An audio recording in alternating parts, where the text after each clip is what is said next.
Hello, everyone. I am going to go ahead and review some topics for some of our heat flow through Earth.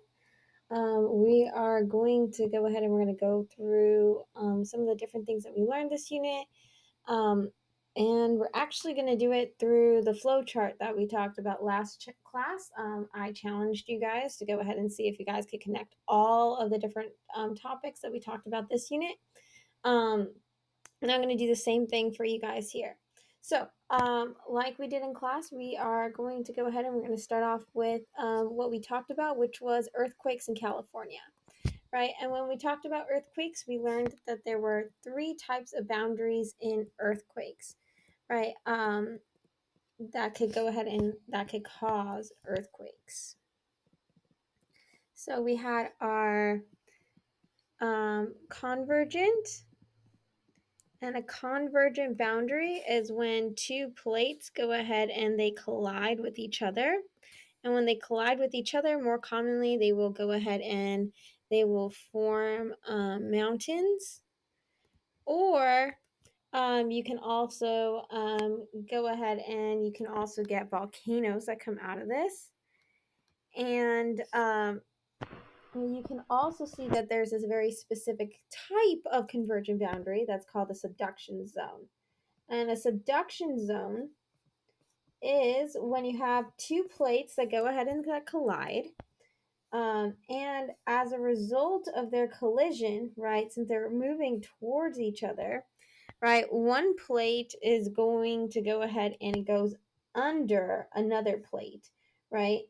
And so when you have this plate that goes under, right, that is our subduction zone.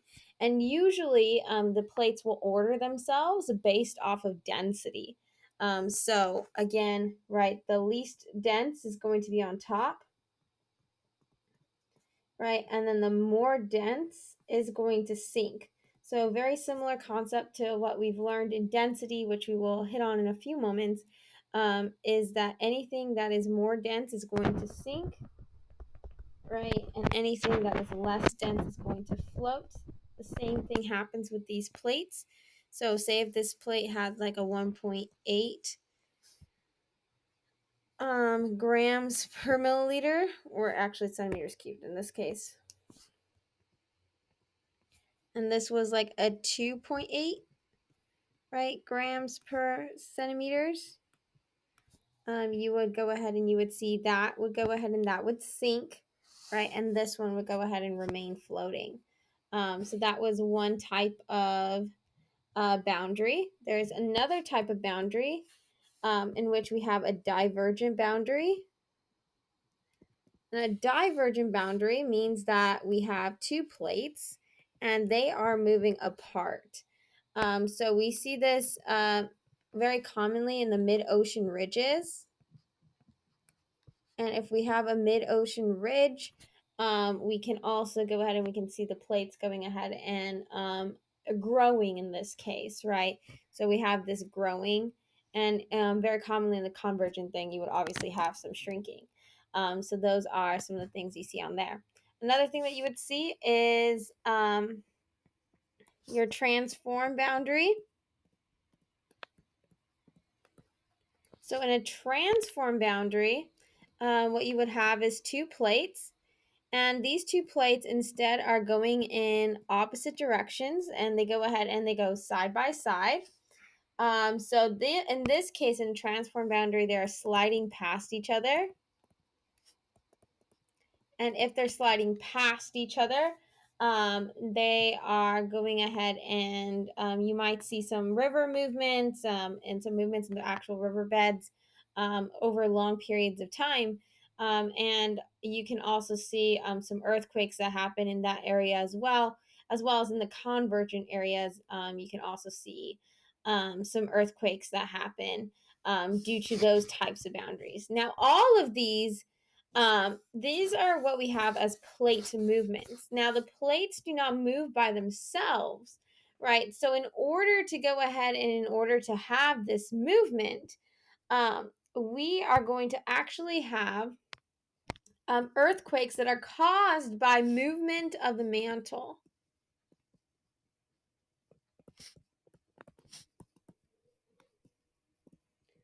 So since the mantle is a part of Earth that is going ahead and moving. So we have to remember that in the inside of Earth, we have a few things that are going on. So if I were to draw a little hypothetical Earth, right, I would have different layers of the Earth.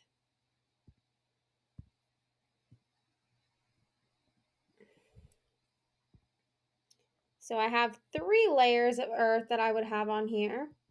I would have my mantle, I would have my core and my crust, and we're going to go ahead and we're going to label all of these things for you so you know what they are. Okay, so the crust is this outermost layer that we live on. So this is the crust, and this is where we have our plates. Oh my goodness. So that's where we have our plates, and all our plates are basically like these cracks that the crust have. Then we have the mantle, and that is the most of the stuff that is inside of Earth. The mantle, it's a little bit thicker, right? But it's still liquid, right? So the mantle is liquid, and it is going to go through a process that is called convection. Now, the core is what we have in the middle of Earth, right? And the core of Earth is to go ahead, and that is where the heat is going to go ahead, and that's where the heat is coming from. Okay, so we're going to first focus a little bit more on the mantle, and the mantle is liquid, like we mentioned earlier, and it's going to go through a process that goes ahead, and it's called convection. Right. So in convection, what we have is convection is a process that liquids go through. And liquids include gases, and it includes gases and liquids only. So these things are called fluids, anything that's considered a fluid. And what you have to have in convection is that you need a heat source. So if you do not have a heat source, then your convection will not work, right? So in this case, if we're talking about Earth, we got our heat source that is going to be our core, right? And then we got the mantle that is going ahead and doing this, right? So core is going to function as our heat source, right? Then what we will see is at the bottom, we have all of this mantle that is getting heated, right? So heated mantle. And so once the mantle gets heated, right,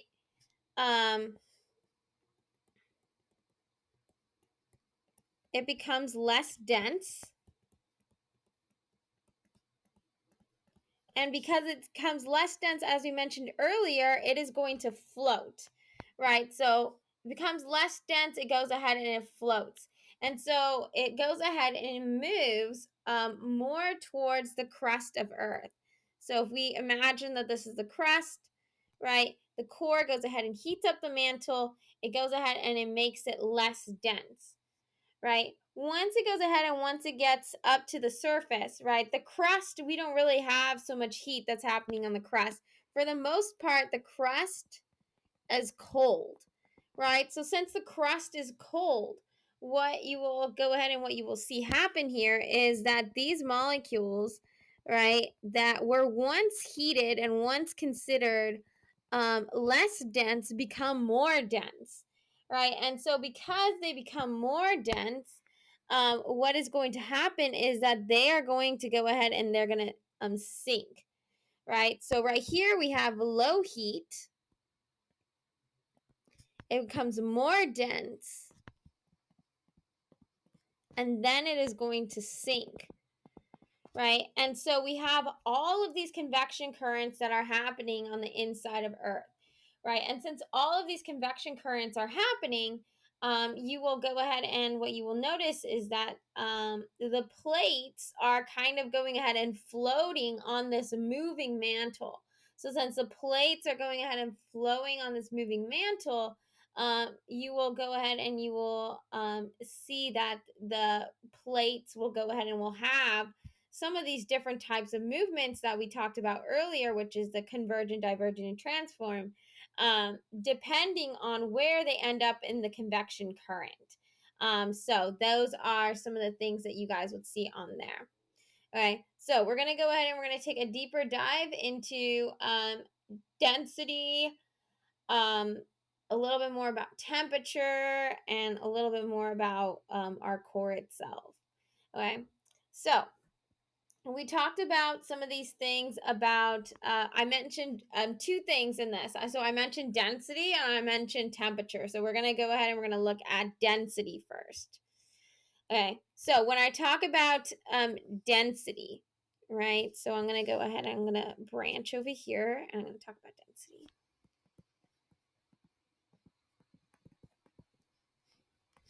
So when we're talking about density, we're talking about how much mass per unit volume.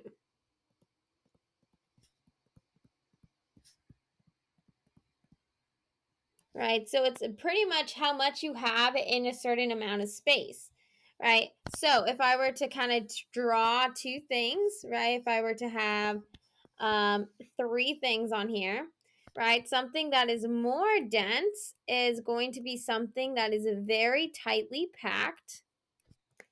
Okay, this one would be less dense. You'll see that my molecules are spread out. And this one would be even less dense, right? So this is considered something that has high density. This is something that's considered to have low density.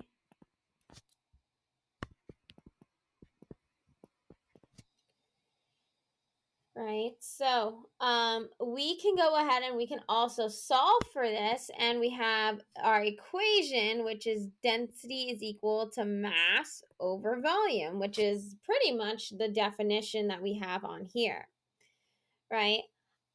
We can go ahead and we can kind of calculate this, and we can kind of figure out three equations for it. And in class, what we did was we talked about one way to go ahead and to solve for density is to kind of use this triangle, and we will go ahead and we'll do a couple of examples with that in a few moments, and I'll show you guys how to derive all of the equations.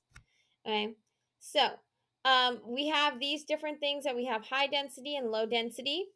So high density is something that is very tightly packed, right? We can go ahead and we can see that something that is with a high density is going to be something that is more likely to go ahead and to sink, versus something with a low density is going to be something that's more likely to float. You can go ahead and you can relate this to the different states of matter. So if we go ahead and if we relate this to the states of matter, right, we have solids that tend to have a high density. They are very tightly packed. And they go ahead and they kind of vibrate in place.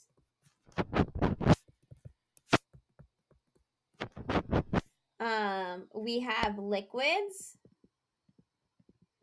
Liquids tend to have a medium density. And they are moving around freely. They bump into each other, but they're still pretty close, right? This is our least dense. So anything that's less dense is going to tend to float. Gases are pretty much like this. So gases will go ahead and become our least dense. They are very scattered. And they move very quickly. And so because those things are moving quickly, you'll see that they're less dense. And you can also kind of relate this to temperature. So if we're talking about temperature on here, we can go ahead and we can say that at a low temperature, we tend to go ahead and we tend to have solids. In like a medium sort of temperature, we tend to have liquids. And at a high temperature,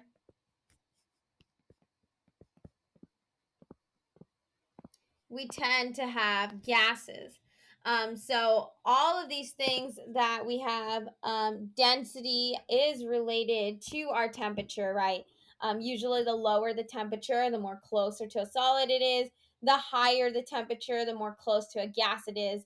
And you start to get these properties of low density, floating, right? And the tendency to be one type of state of matter over another, right?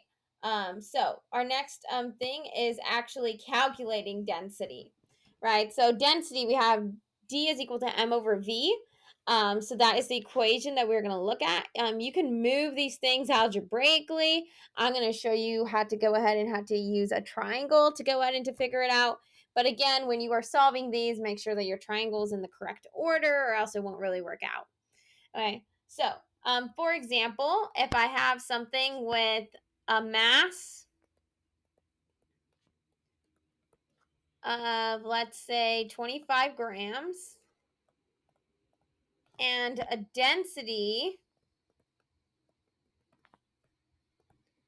of 2.3 grams per milliliter, and I'm asking for my volume, right? So if I have a question mark on my volume, what I can do is that I can go ahead and I can cover up my V, right? And if I cover up volume, what I'll see is that volume is equal to mass over density, right? And then I can go ahead and I can plug my numbers in. So volume is equal to 25 grams over 2.3 grams per milliliter. Very simple. I go ahead and I divide those.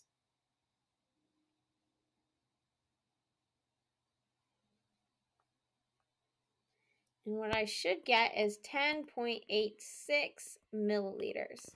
And so that's an example of how to solve for volume, right? If I were to go ahead and if I were to solve for another one, so I'm going to go ahead and I'm going to do, so this is one example. I'm going to go ahead and I'm going to do another example up here. So if I have a volume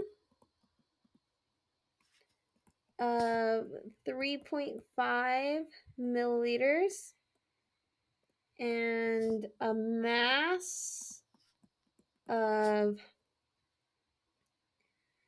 46 grams, and I'm going to go ahead and ask what is density.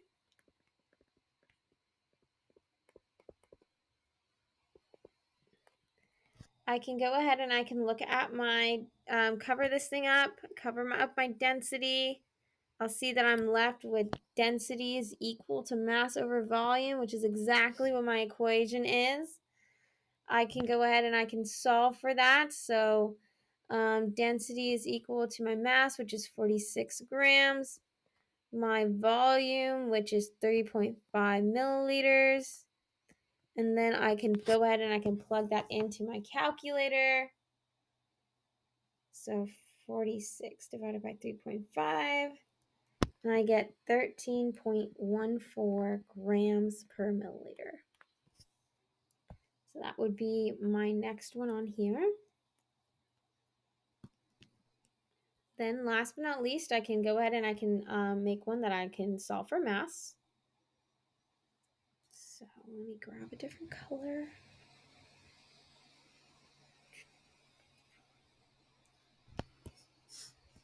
So my next one is, I say if I have a density of 3.7 grams per milliliter, I have a mass, no, I have a volume of 2.5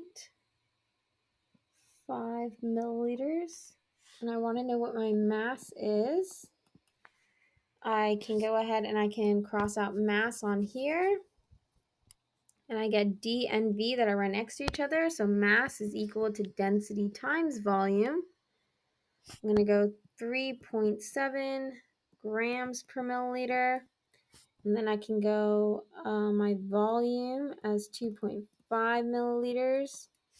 I go ahead and I multiply those things out. 3.7 times 2.5. And then my mass is equal to 9.25 grams. Right, because these and these cancel. So those are, those are my three things that I have on here. So those are the three equations that we're solving. Now, things to keep in mind are units. And I always tell people units are a big hint onto where everything goes in the equation, right? So mass, pretty much you'll see in grams. So that's what you guys will have on here. Volume, you can have milliliters or centimeters cubed. Density, you can have grams over centimeters cubed, or you can have grams over milliliters. So those are the common units. And again, please make sure you guys read the problems and look at the numbers and figure out where each of those things go. Right, remember that when you guys are using this triangle, if it's side by side, you're multiplying, and if it's on top of each other, you will go ahead and you will get division. Okay, so that is one of the things that we have on there. We had talked about density, temperature. Okay, cool. So now that we've kind of went ahead and we talked a little bit about density, we talked a little bit about temperature. We're going to go ahead and we're going to get into heat versus temperature, and then we will kind of go ahead and we'll finish off with our core. Okay, so next thing is to talk about heat versus temperature. So a lot of this, we talked about how heat flows and that heat is moving, right? And the different ways that heat moves, right? But the thing to keep in mind is temperature and heat, and very colloquially in everyday language, we kind of exchange heat and temperature. But the thing is that heat and temperature are not the same thing. So heat versus temperature. Right, so things to keep in mind is that heat is a form of energy.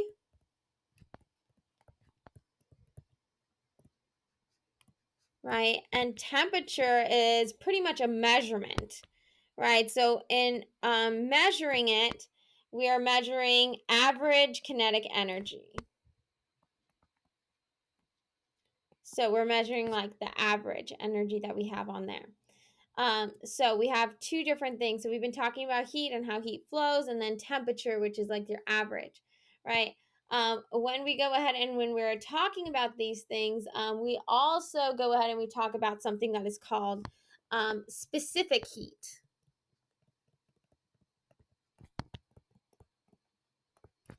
So specific heat is what we go ahead and what we define as the energy it takes to raise 1 kilogram of some sort of substance by 1 degree Celsius. So that's like the exact definition of specific heat. We also have an equation that goes with specific heat, which is our Q is equal to MC delta T equation. Right? We're going to take some time. We're going to break down the equation, do a couple examples, and then we will kind of wrap this thing up. Okay, so in looking at this, right, each of these different things has a variable that goes along with it, and each thing means something. So Q is our heat, right? And very commonly, heat is measured in joules. So you'll see a J behind those things.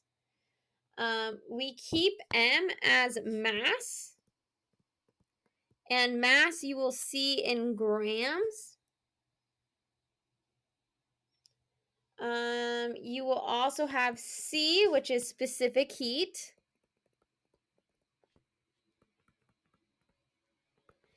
and you will have this as joules over grams degrees Celsius. So that is the unit on there. And then my delta T, which is change in temperature.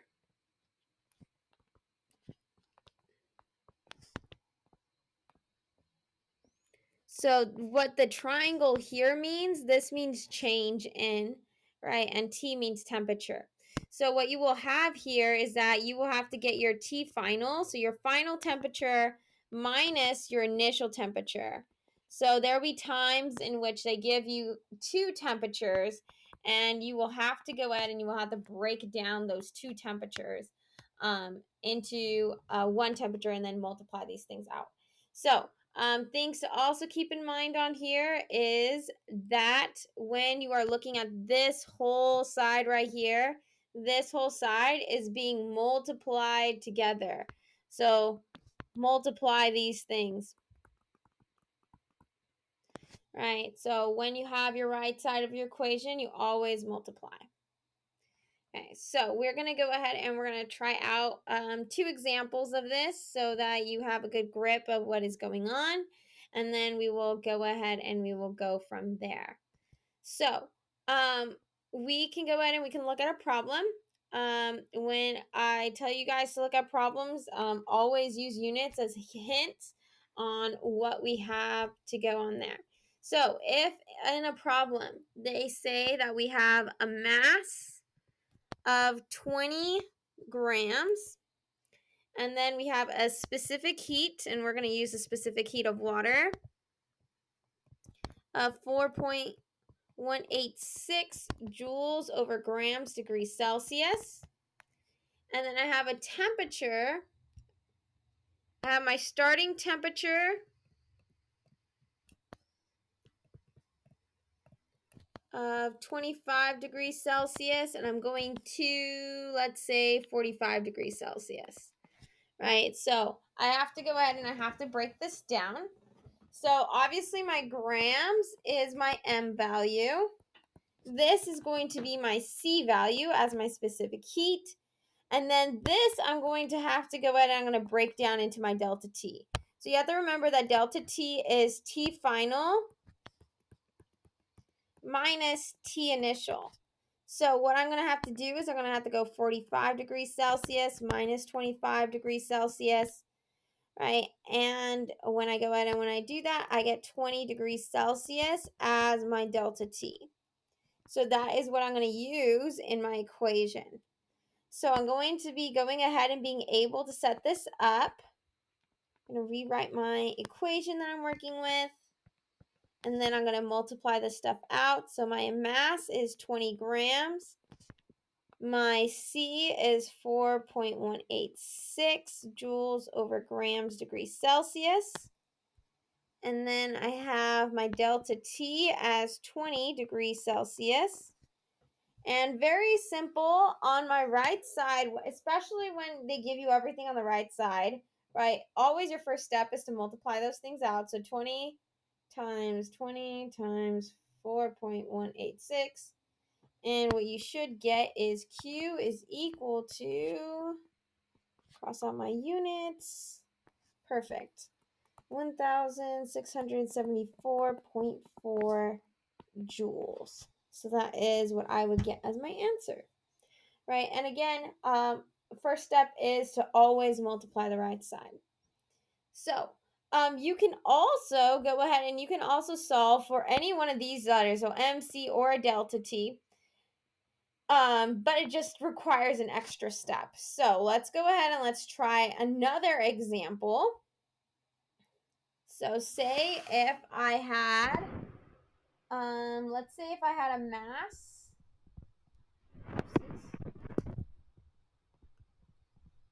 of 25 grams. If I had 375 joules of heat.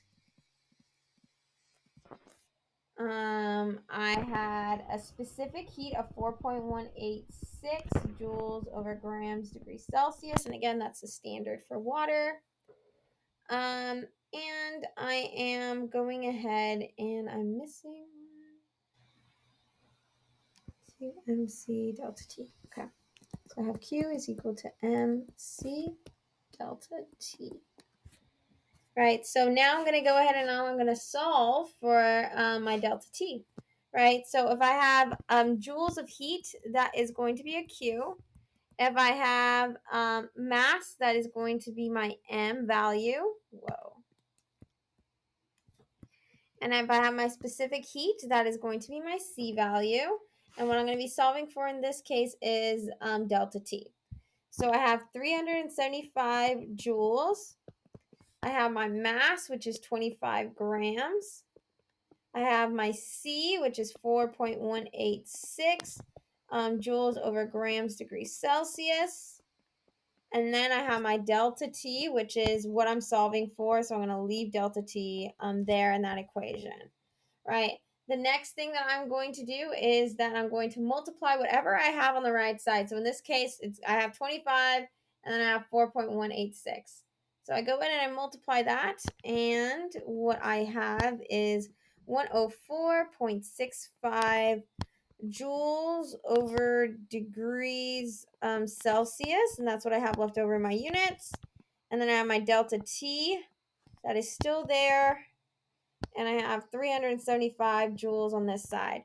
So you'll see that I have a number right here, right, and a number right here. So what I'm trying to do is that I'm trying to put all my numbers on the same side. Since these things are being multiplied, I'm going to do the opposite, which is dividing. So I'm going to go ahead and go 104.65 joules over degrees Celsius. I'm going to go 104.65 joules degrees Celsius. I am going to go ahead and dividing them. And again, when you are dividing in your calculator, make sure that you plug in this one first, right? And then plug in this one second. Especially if you're not using Desmos or something like that, make sure that you are plugging them in the right order and not flipping them. So you go 375 divided by 104.65. And what you should get on here is my delta T is equal to 3.58 degrees Celsius. So that is an example of how to go ahead and how to solve these problems. Okay, so now that we've talked a little bit about energy and heat versus temperature and all of that, we're going to go ahead and we're going to head into our other form of heat transfer, which is last but not least some of the conduction that goes ahead and that happens, and especially as we go ahead and as we talk about the core. So the core of Earth is a little bit special. There's a lot of different things that happens in the core. So we are going to go ahead and we're going to talk a little bit about what we see in the core. So the core of Earth is actually divided into two layers. We have the inner core. So we have an inner core and an outer core. Right. My inner core is a little bit more of like a heavy metal situation. So I have we have a high amount of metals in this. We're also going ahead and we're also seeing some radiation that happens in that. And our outer core is a little bit more liquid. Again, you do have high amounts of metals in there as well. And you do see some liquid iron and all of those things that are in the core, right? In the outer core, you, as well as radiation, some of the other things that you will see is that we have a transfer, another type of heat transfer, which you can see as conduction. So we're going to go ahead and we're going to spend a couple minutes talking about conduction. So in conduction, what you will see is we have a heat transfer through touch.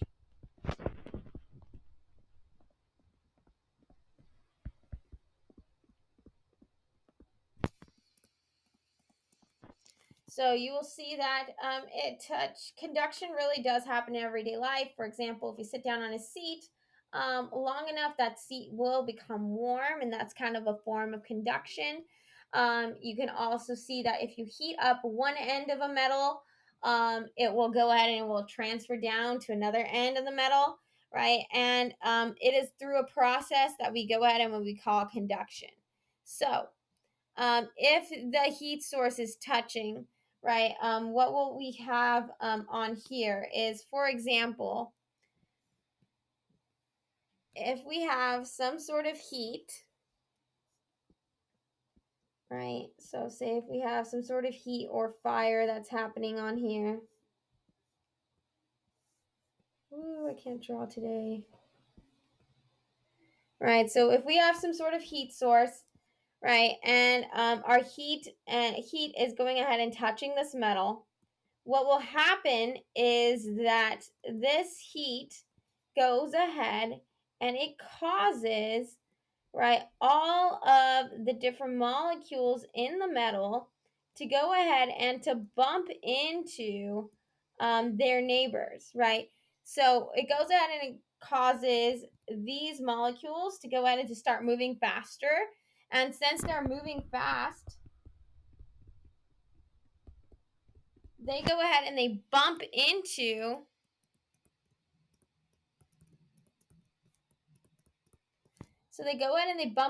slower neighbors, and they cause them to move faster. So what you will see that happens on here is that as you are traveling down this rod, you will go ahead and you will see that at the end, you will have all of these tightly packed neighbors that are happening here, right? But in the middle, you'll see that there's some real heat transfer that's going ahead and happening as these faster ones are going ahead and bumping into some of these slower ones. And as they go ahead and as they bump into them, they go ahead and they pass down the energy that they have. Right. So in conduction, you will go ahead and you will see that we have this heat transfer. Right. And conduction is going to happen, right, until it evens out.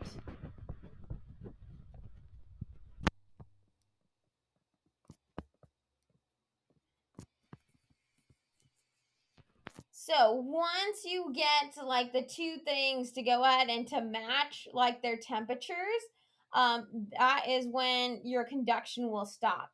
So once the heat of the, for example, our fire that's happening matches the temperature of the actual metal that we have that's on that heat source, you will see that that will go ahead and that will continue to happen. So, for example, if we were to go ahead and if we were to look at some sort of graph,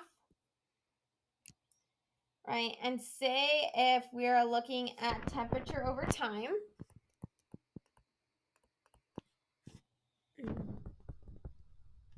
and we had like two things, right? So, if we had one thing that we started off at a high temperature, right, and then we had another thing that we started off at a low temperature, right? With conduction over time, what you will see is that these two things will go ahead and they will go ahead and will continue the conduction process, right? Until we go ahead and until we get like the same temperature. So they will go ahead and conduction will continue to happen until the temperature goes ahead and evens out.